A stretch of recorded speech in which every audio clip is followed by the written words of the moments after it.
i considerem que tot això s'emmarca en una escala repressiva, en una estratègia repressiva que porten a terme els rectorats, la conselleria i el comissionat des de fa temps, que és l'únic objectiu que tenen és silenciar la nostra veu.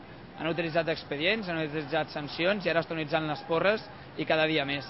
En els últims 4 dies s'ha desallotjat 3 vegades la Universitat Pompeu Fabra i avui el rectorat. Considerem que això és una escalada massa heavy i creiem que hem de respondre contundentment.